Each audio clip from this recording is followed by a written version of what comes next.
Local Women Magazine presents Local Women Podcast, the show for things that matter.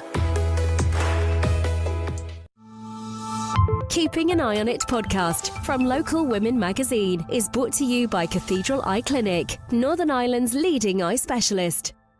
Hello again and welcome back to the Keeping an Eye on It podcast sponsored by Cathedral Eye Clinic. This is one of Local Woman Magazine's podcasts. My name's Kim Kelly and I'm the editor of Local Woman Magazine. Now, this is the podcast, girls, where we get to talk about things that really annoy us. And you know what's annoying me right now? This fern bouncing in front of my face. However... I've got one going out of my head over here. This is like flapping in my face and I use my hands a lot, but anyway, so I digress. But do you like our new podcast studio? Apart from this, which I'm not dying about, I quite like it. I hope the light's better in here because I keep seeing clips of myself on social media and thinking, surely I'm better looking than that. Anyway, today I have got a wonderful panel of ladies with me. I have the fabulous author, Leesa Harker. Hello?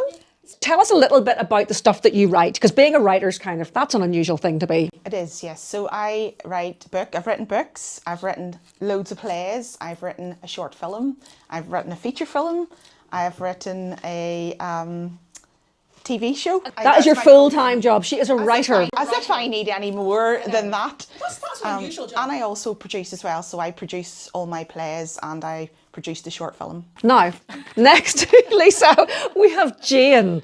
What can I tell you about Jane? She's a writer, she's a gal about town, she's a podcaster. You have a podcast, Jane. That's very modern. Yes, Robin and Jane in the store. Where they they critique plays.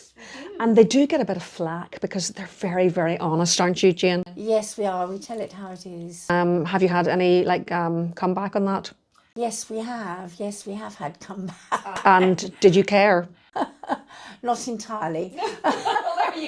So it's about time we had honest reviewers. Yes. So if you're putting on a production and you want an honest, grown-up review, contact Jane Hardy here, who will tell you the bits that were really good about your play and also the bits that were weak. She'll tell you straight. Yes. Another straight talker is Joanna Denton, local woman, columnist and leadership coach. Joanna, and also she went to school with me.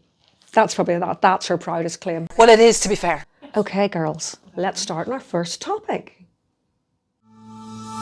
Keeping an Eye on It podcast from Local Women Magazine is brought to you by Cathedral Eye Clinic, Northern Ireland's leading eye specialist.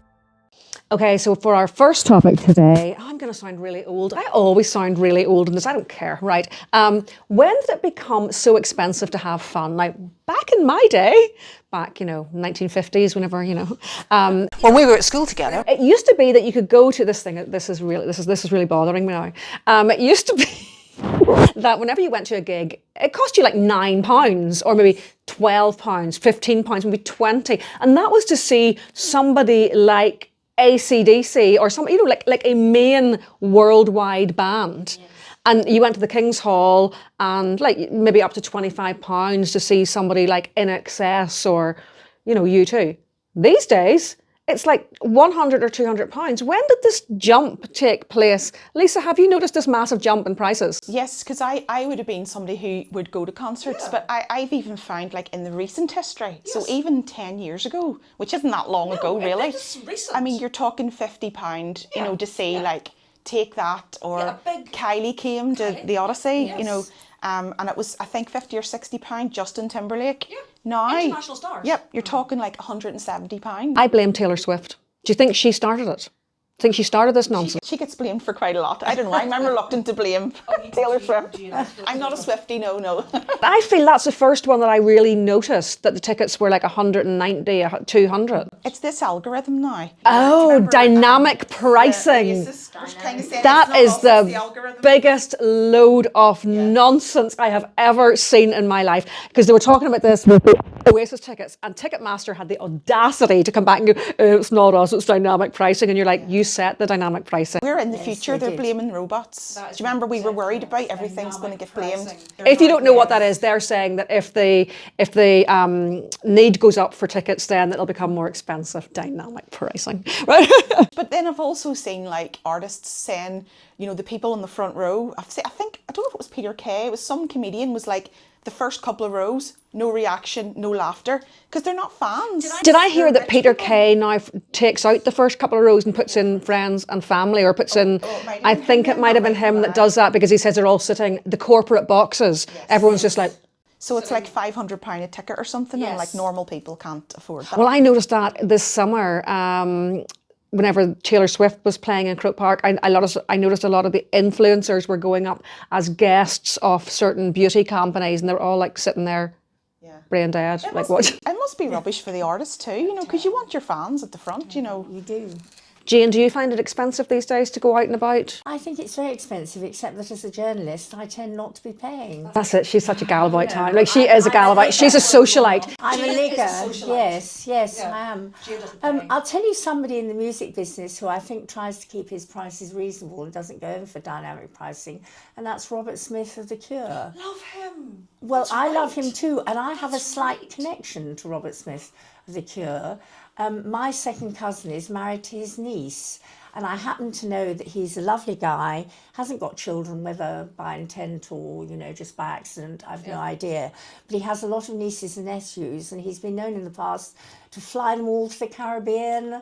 He paid for his niece's wedding in total. So everybody could go along to this lovely Georgian hotel in Lewes in Sussex, which is his part of the world, you know. And he was there sort of looking like a rock star that you would expect, wearing all black, of course, and makeup. And he's having a big comeback because he played Glastonbury with Olivia Rodrigo. She dragged him out on stage and everyone was like, who is this guy? I know, but he's still very big in America and South America. Big in France. They loved him in France too. So it is possible. I think certain people are fighting these ridiculous gargantuan prices, you know. It is a shame, Joanna. I mean, is this the end of live music because none of us can afford to go anymore? That's a really interesting question. Is it the end of live music? I think there's something that's very special about live music that you can't get anywhere else. It's a long time since I've been to a concert over here, but when I was still in Luxembourg, I would go regularly. And I remember there was a particular venue there called the Atelier, which held about 500 people. And we had Simple Minds came and played there, and we had Jamie Callum came there. And with that kind of proximity to the audience, there's something incredibly powerful about live music that I think transcends a lot of things. That said, I mean, if you're going to have to save up for 6 months to be able to buy for a ticket, you know, maybe that will go. But I don't know. I think maybe the only way to change it is for people to stop going to it. But they don't seem to, do they? And I think that's the point. I mean, for me, where fun has become very expensive is since I've liked comfort. So it's not just the ticket, but it's also, you know, maybe you're going to have to stay somewhere, or maybe, you know, for example, to go to a gig in Dublin. I mean, you're talking about pantomime driving there and back. I mean, I'm thinking, my goodness, how do you know how far it is? You know, I couldn't possibly do that. So, you know, you kind of want to go somewhere, you want to stay overnight, or even parking. You want to park somewhere that's going to be lit, that when you come out of it, you're going to be able to do that. So I think there may still be ways to go and see things, but maybe different choices about the music. It's tricky though, and it's tricky whenever you've got kids, Leesa. I mean, have you been stung for any tickets recently? I have Lana Del Rey last year. It was £165. Lana Del Rey, yeah, she's good, but like, is she worth £160? I didn't go because my daughter was old enough. Because you couldn't afford to. I sat in the hotel room watching Netflix because I was like, I'm not paying another £165. Back in the day, you would have just got a ticket and just gone just for the sake of it, but now it's too much of a commitment. No. Plus they were standing too, and like, I need comfort, I need a seat, you know, but that was for 2 standing tickets. And she was late on, but in saying that, Did they like it? They loved it. They got to the front of, you know, the area that they were in. But also, I've just bought tickets as well for Take That for next year. Yes. And in order to get onto the pre-sale, because you have to buy the album now. So not only are you getting stung for the ticket, cheeky, you have to buy the album first to get the code, it's like, where's it going to end? That's ridiculous. Is there anybody that you would pay £190 for, Jane? I would have done for Frank Sinatra, I think, back in the day. Actually, who would I want to see now? I wouldn't mind seeing Take That. Actually, They do put on a really good show, I must say. You know. Yes, I'll tell you who was really disappointing, and I've seen the Who twice. My husband did some music reviewing, so I have seen a few people. I've seen the Stones. I would pay, and I was being treated again, not as a journalist, but by my nephew. And we went together to Twickenham, and they were amazing. I mean, we were too far away, but Keith did some blues material, and it was absolutely out of this world, you know. And you sang along to everything. And my nephew said to me, I said, I'm too high up because I suffer from vertigo. It took me about 3 wines to get up to the seat, actually, to be perfectly honest. And I said, oh, what a shame. I can't stand up and dance because there was this vertiginous sort of space in front of me, which is the Twickenham. It was very steep, you know. And he said, well, thank God for that, you know. Joanna, who would you like to see for £190? Robbie. Robbie Williams? No. Really? Oh, yeah. I saw Robbie Williams free once, randomly. It was at, remember the big weekend, the Radio 1 big weekend came to Derry. And it was while Robbie was going through his weird phase. So it would be about maybe 15 years ago. I know. But he was going through his weird. So basically what happened was Dizzy Rascal was playing. Right. He was on stage. And then you could see this helicopter circling overhead and then it landed. And it was like, Robbie Williams, right? And Dizzy Rascal is a really good performer. Like, he's a far better singer than Robbie Williams will ever be. But they had a song together at the time. So all of a sudden, there was this kerfuffle, right? And Robbie Williams stepped out on stage. And I'm not exaggerating, the whole of Ebrington just went, "Mah!" and just like ran towards the front. It was just like, it was amazing. It was just like the reaction. And he wasn't even that good. Like, he's a very average singer. Like, Dizzy Rascal could sing him off the stage. He had not that much, didn't have that much charisma. He was very ordinary. I was underwhelmed. Very ordinary. Now, I know he was, at the time, I think there was the sort of issues with his health and, you know, but like, he was extremely average. But the audience were like, like this, like magnet. Yeah, no, I can imagine. I mean, I went to see Kylie at the Rock Hall in Luxembourg. Is that good? Well, the thing was, she did a stadium show in a venue that wasn't a stadium. And what was that like? I'd love to see Kylie. It kind of lost a bit of, well, I tell you what, for what it was, I was hyping it up for months, so excited about the fact that Kylie was coming, and then I got there and I think my expectations had gone way high. I left early, to be honest, because it was like I was almost disappointed. But I saw James Blunt there as well, and he was but he's apparently brilliant. Absolutely brilliant live, as well as Gwen Stefani came. What was she like? I really enjoyed it because, again, the music and the kind of live atmosphere. I didn't necessarily know all of the songs, and I think for me that's the thing. I'm not such a big follower of music as such. There will be songs that I know and then other things that I won't necessarily know. But again, it's that kind of vibe, and it's about being with the, you know, it's the crack with people that you're with and so on. So yeah. I'll tell you who was terrible, who I splashed out and had to go to Cardiff because couldn't get Madonna. And lifelong fan. I saw Madonna on a bucketing night in the Aviva. Yeah. And she was okay. I mean, she was Madonna. She was Madonna. But she was, no, God, no. And then she did that weird thing. She was going through that thing where she was doing that sort of like gypsy style music, where she was putting, you know, that Romany gypsy style music, where she put all her like good hits to like Romany. You're like, no, Madonna, no. Nobody wants to see that. It was okay, yeah, it was okay. But there's been so many concerts cancelled as well. Like, I don't, when I was younger, I don't ever remember concerts being cancelled. I don't know if it's after COVID or what, but it just seems they cancel them now. Yeah, just willy-nilly. What was the first concert you went to? Chesney Hawkes. Oh. And it was brilliant, and he touched my hand. Oh my goodness. Oh my God. He touched your hand.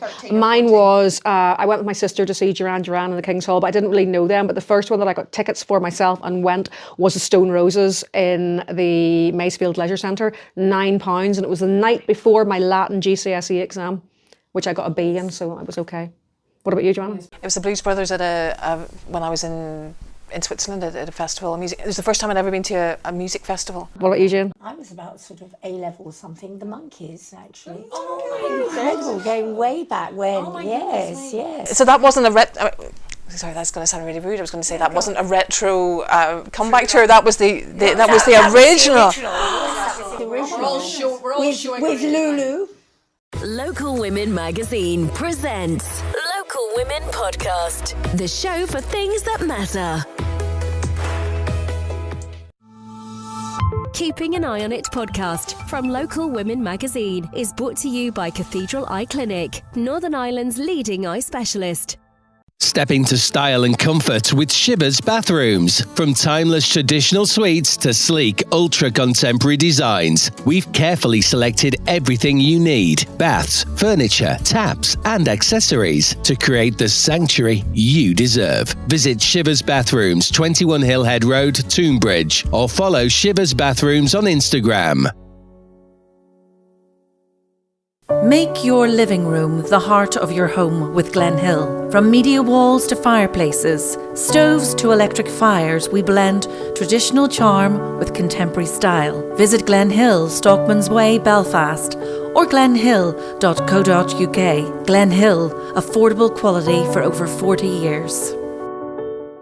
Transform your home with style and grace. At Decora Blinds Belfast, we offer elegant, made-to-measure blinds, blending beauty with functionality. From vibrant Alumatech aluminium Venetians to stunning shutter blinds, each available in a range of colours and slot widths. Wood or PVC Venetians, you'll hardly know the difference. Add tapes for that extra touch of luxury. Discover timeless design. Discover Decora Blinds Belfast. Keeping an Eye on It podcast from Local Women Magazine is brought to you by Cathedral Eye Clinic, Northern Ireland's leading eye specialist. Okay, we're moving on to superstitions. I was thinking this when I was coming here today because I didn't step on the cracks on the pavement. And the other day there was a ladder out and I wouldn't go under it. And I was doing a little bit of research and apparently this is still a thing. Joanna, is there anything that you wouldn't do because of superstition? Or little rituals that you have? Oh, I mean, I've got rituals, but that's more OCD. I can talk about that in a minute. Tell me about your OCD rituals. Right. It's more from anxiety. Right. The moments when I'm feeling anxious, that, for example, before I came up here, I parked up the car, but it took me still 3 minutes to leave the car because I had to check all the doors and double check. And what do you think would happen if the doors were left open? At the height of the burnouts, it was a lot worse. I had checklists to leave the apartment. I would literally... If I was going on a trip or anything, I had a piece of paper and I would go around each bedroom and I would do a tick for each plug on the wall.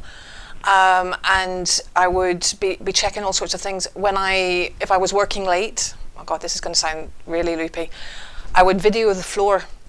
So I'd be finishing at, say, midnight, and I'd get up from my desk and I would video the floor from my desk along the corridor to the lift, down in the lift to the garage, over to my car, and then I would drive round the car park for about 5 minutes before I could get the courage in my both hands to leave. Why? Because it was I think the anxiety was so strong. I think between the burnouts and all the... I can see why you videoed the floor. That was in case you dropped things. And the car park was again to drive past to make sure that I hadn't dropped anything, on the way back. And it was like kind of the levels of anxiety, the levels of, what would happen if I did drop something, confidential papers or things like that. I wouldn't necessarily even have confidential papers in my bag, but it would be that sort of thing of... It was a physical fear of messing up. So what can start as quite a sort of like flippant thing, like I'm not going to step on the cracks in the pavement, can turn into something like you had? I think it was a combination. So yeah, one of the things that I learned was that when you squash down, I think emotions are there to be felt. Anger, fear, anxiety, all of that sort of thing. But in the environment that I was in, it wasn't seen to get angry at work, to get anxious at work or anything like that, so I would squash it down. What I've since learned is that when you're squashing down emotions and you're not letting them be expressed, they start to seep out of every pore. It was a leaking, and for me that manifests it as OCD. So now, I mean, in comparison to that, it's very different. Okay, this morning, again, I'm leaving the house and I'm checking the door and I'm going into the car and I'm getting back out and checking the door and I've got to count it and it's, that, for example, for me, is an anxiety of a kind of last minute invitation. Do you want to come on the podcast? And then I'm coming here thinking, oh gosh, what are the topics going to be? And I know, and I feel so bad because I could easily just give you the topics, but I don't, because I'm completely the opposite. I literally don't think about things until I'm actually doing them. But you see, there are other things, for example, doing a speaking gig or doing the coaching with my clients, not a problem, rock up and do it. But I mean, it used to be any time I'd come on a podcast, I would need to prepare for at least 3 days. But it's only me. Well, no, exactly, and I think in between the podcast that I did with JJ, I mean, you came on. I had a podcast called Joe and JJ Go Mental, and it was about mental health, and we would interview people from different sides of the Atlantic, because JJ was over in California, and she was very clear. She's like, I'm not going to prep, I'm just going to turn up and do this. And I'm like, oh my God, have you met me? But I learned that you could just turn up, and so I'm a lot more, and I think that being present in the moment is the great thing for getting rid of that kind of anxiety and sort so of on. forcing yourself to do it, nearly. No, not necessarily, but I think I think it's about being very present here in the moment. Like when I'm talking to you about this, I'm not thinking about, oh, what do I need to do this afternoon, it's just like here in the moment. And I think that means that I'm a lot more chilled and everything else. Yeah. I mean, the funniest thing is when I'm traveling, toilets. Or if I go into the bathroom at the airport or the train station, do my business, get ready to go, but then I have to double check that I haven't left anything. So I'm there with my, my bag on my shoulder and my pull-along case and my camera, taking a picture literally of the toilet stall. Have you ever left anything? Have you ever found something that you've left? No. No, that's a good point. I wonder how that would question. No, but that's the thing, and it's just it's almost. Would it make you more anxious if you did drop something, or would it? I don't know. I think actually I might be telling a lie. I think I might have left something at one point, but nothing crucial. But I think there's an element of. It's so ironic, because there's an element of leaving something of yourself behind, which is bonkers. We're all here on a podcast being recorded for posterity, talking about stuff that we're leaving ourselves here, on the carpet and whatever else. But I don't know. It's just that's how it. I don't drink and I don't smoke, and and so maybe my coping mechanism is just. Maybe you should. Maybe that's it. A couple of glasses of whiskey. I think maybe that's the point. That's really interesting, because this started off as something quite light-hearted about little rituals like not stepping on the pavement cracks, and it's opened into something a lot deeper. What about you, Jane? Do you have any little rituals that you must do? I'm fairly laissez-faire. I think when I'm working, I have to use a certain table. Right. And have things in a certain position. I think that helps, because it gets you into the right mindset, So you think this is work. If I'm in a different room with my laptop, it won't feel like work. Right. Which might be nice in a way, but if I'm going to do some serious work, it will always be in a certain place. Yeah. I think that's important. Any other rituals? No, I don't. I certainly don't take photos of where I've been, of the bathroom. No, I don't. What about you, Leesa? No, not really. Were you surprised listening to Joanna? Yes, that's. I was quite surprised. Yeah. It's a bit sad too, for you, like having to do that and that. I mean, that's a huge burden, isn't it? I mean, don't get me wrong. It's not the half hour that it used to take me, but there are times when I have to say to myself, Joe, you take the courage in both hands and you just do this. And that's the point. I present as someone who's functional and calm. I mean, as I say, get me on stage in front of however many people, not a problem. Local Women Magazine presents Local Women Podcast, the show for things that matter.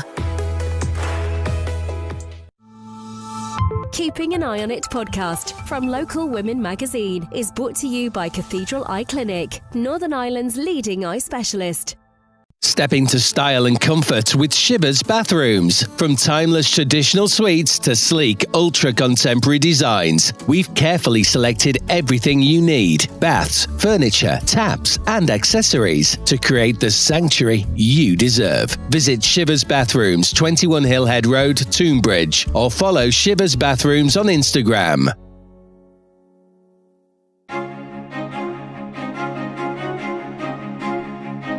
Don't just picture a new look. Step right into it at Glen Hill, Stockman's Way. Explore Belfast's biggest media wall displays with bespoke designs from Mavonic and Alir. Plus, stunning multi-fuel stoves and fireplaces. Find your modern way of living only at Glen Hill, Stockman's Way, Belfast.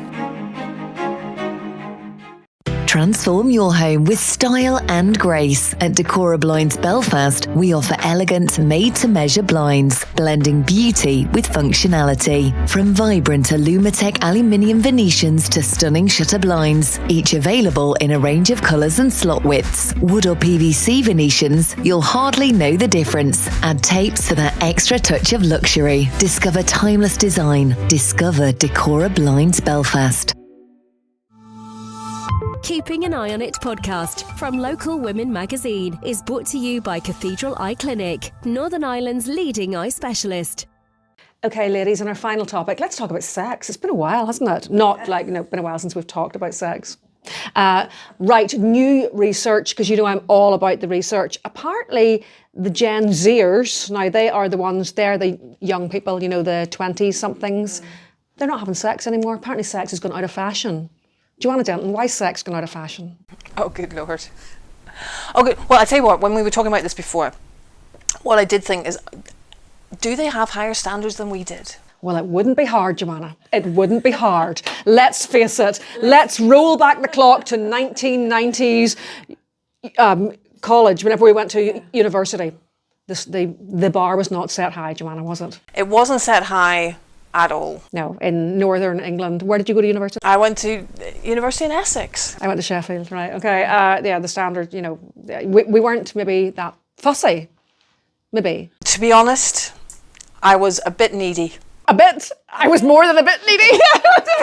I was off with the first person who winked at me, you know what I mean? Like, really? No, I was not selective. No, and I think what it represented, for me, I think it represented, I had this idea that would mean it would be boyfriend and whatever else, and it meant I had never had a boyfriend before and all of that sort of thing, so all of those kind of the needy, it was the kind of idea of, I grew up thinking that meant something and whatever, and didn't realise that actually it doesn't. It doesn't. I don't know, we read lots of D.H. Lawrence, and I remember thinking if you believed what you were reading and studying, then you'd be off prancing away, with Mellors or whoever it might be. You'd be romping in the woodshed with Mellors. Exactly, yes, you would be. There's the thought. Were you fussy, or were you having lots of sex in your... Yes, I was, yes. But apparently now they're not. Why sex gone out of fashion, Leesa? Were you having lots of sex in your 20s? Riding all round me. So it was Let's hear it for riding all round you. Do you remember like nights out was nightclubs? No. That's all bars, and people go out in groups and they don't mix with other groups. They're just in their little clique. You went to a nightclub and you just clicked with somebody at home. Yes. Do you remember slow songs at the end of the night? Like, I lived for that. Yeah. They don't do that anymore. No. Like, guys used to come up and ask you, do you want a drink? That doesn't happen anymore. And it was so easy to pull or to cop off or whatever it was called in those days. It was much, much easier. Not slagging off the guys now, because I do think, in general, I think some males are a bit frightened now to approach females. And well, there is that, of course. I think in terms of today, if someone came and asked you, do you want to drink? You don't know what they're going to put into it, and I think there's a different.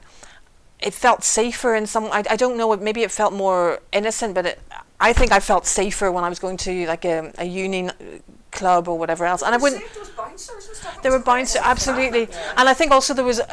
I don't know if you had the same experience, but there was the girl code. You get each other home as well. You wouldn't let somebody just kind of head off and go and get the bus or a taxi or walk down there. Also, if you were at uni, you kind of knew the sort of people you were going to meet. Yeah, they were known entities in a kind of way. Yeah. There was Richard so and so, and Mike so and so. He was in my lecture, and I saw him. Yes, precisely. You knew what you were getting. It wasn't as if you were in a place. It was safe. It was safe where you might meet somebody unknown who might hit on you. You worried about getting pregnant. That was the only thing you really were concerned about. I mean, I think to be fair, I don't think I would ever have gone out and then just gone home with someone. I would have known them that's what kind of personally. I would have known them for a while.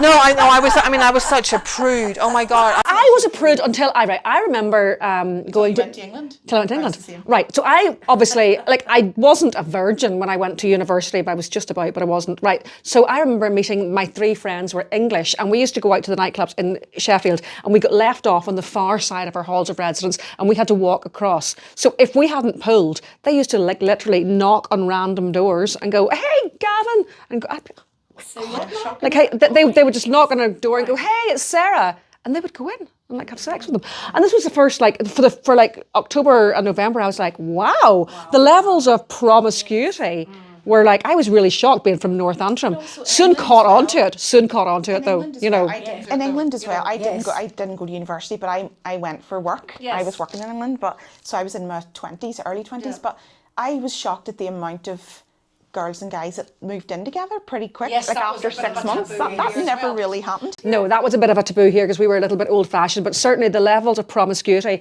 it was perfectly acceptable to meet somebody in a nightclub, bring them back to your house, have sex with them, and then see you later. When I'm out, I see groups of girls and groups of boys out, even from grassroots. My kids are teenagers now, but I even noticed this, because when you're hanging about the street when you're 13, first year, second year, and you have a wee snog, they're not doing that now.